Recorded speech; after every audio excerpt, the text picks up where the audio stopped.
Sejam bem-vindos à nossa aula clínica. Hoje, o palco do nosso teatro anatômico é a coluna lombar.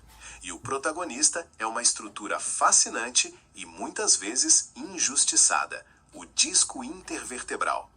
Imagine o disco não como uma simples arruela de borracha, mas como um amortecedor hidráulico dinâmico e sofisticado. No centro, temos o núcleo pulposo, um gel hidrofílico ávido por água que atua como o coração da nossa absorção de impacto. Ao redor dele, o anel fibroso funciona como uma muralha concêntrica de colágeno, projetada para conter as pressões da gravidade e os desafios do movimento. Mas aqui começa o drama biomecânico. De forma quase melancólica, a partir dos 20 anos de idade, o núcleo inicia uma jornada silenciosa de desidratação.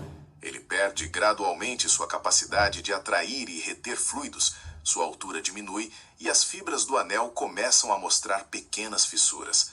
No entanto, é exatamente aqui que entramos no paradoxo mais intrigante da fisioterapia músculo-esquelética: o silêncio clínico.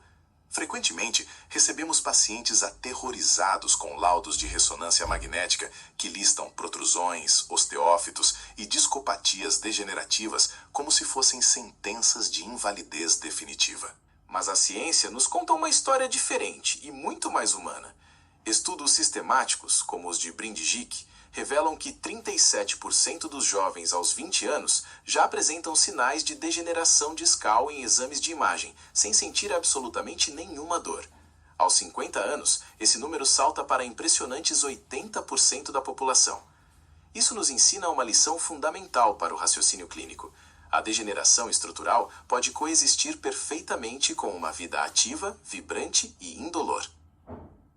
Essas alterações são, na verdade, rugas internas, marcas naturais do tempo, como cabelos brancos que não doem. A dor surge apenas quando o equilíbrio entre a carga mecânica e a capacidade de suporte do sistema falha. É aí que entra o nosso elenco de apoio essencial, a musculatura estabilizadora. Os multífidos, esses pequenos e precisos sentinelas da coluna, e o transverso do abdômen formam o que conhecemos como core, garantindo que cada vértebra permaneça em seu trilho funcional. Quando o sedentarismo e o estresse inibem esses músculos, o sistema busca compensações desesperadas. O quadrado lombar, muitas vezes sobrecarregado, entra em espasmo tentando estabilizar o que os glúteos e a cadeia posterior negligenciaram. Como clínicos, nossa missão é interpretar esse roteiro com sabedoria. Precisamos diferenciar um simples achado de imagem de uma verdadeira patologia. Se um disco apresenta uma protrusão, o problema nem sempre é a estrutura em si, mas como o sistema nervoso interpreta essa informação e como os músculos reagem a ela. Entender que a anatomia não é o destino final nos permite focar no que realmente importa: devolver a mobilidade, despertar os músculos estabilizadores e restaurar a confiança do paciente em seu próprio corpo. Afinal, a coluna foi projetada para o movimento, e o nosso papel é garantir que o teatro da vida continue com harmonia, mesmo que os discos já não tenham a hidratação da juventude. Dando continuidade à nossa jornada clínica, imagine agora que o consultório se torna o palco de um grande mistério, onde você é o detetive. Quando o paciente entra na sala, sua postura guardada e o olhar de apreensão nos dizem muito mais do que qualquer laudo de imagem. Nosso primeiro papel nessa narrativa é o de discernir o perigo real do ruído emocional. Aqui, o raciocínio clínico utiliza o sistema de flags como um semáforo vital.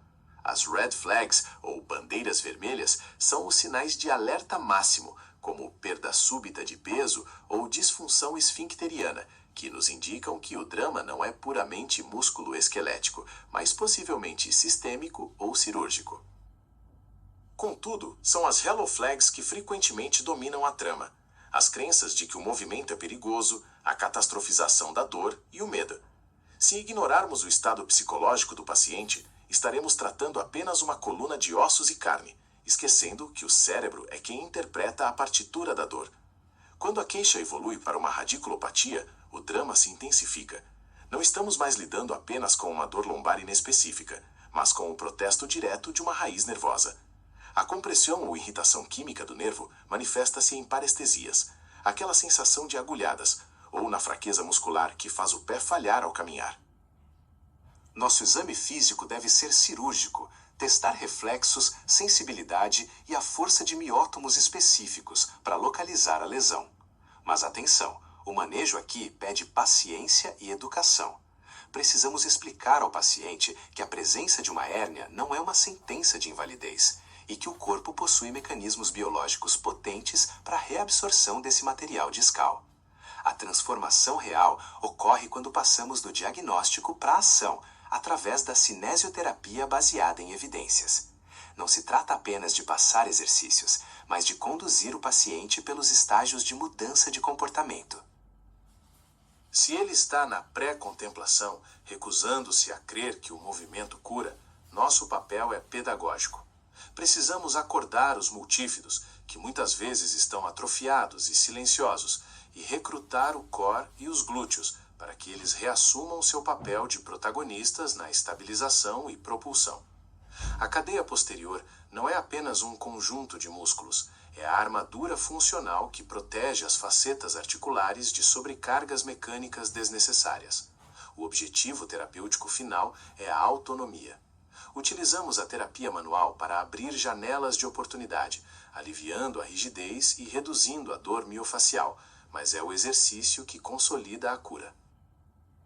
Ao prescrever jogos de movimento ou fortalecimento progressivo, estamos reescrevendo a relação do paciente com o próprio corpo. Mostramos que o estresse e o sedentarismo foram os vilões que desidrataram seus discos e encurtaram sua liberdade, mas que o movimento inteligente e a cinesioterapia são as ferramentas para retomar o controle dessa narrativa. Ao final do tratamento, não queremos apenas uma coluna que não doa, mas um indivíduo que compreenda a biomecânica da própria vida e se sinta seguro para se mover novamente.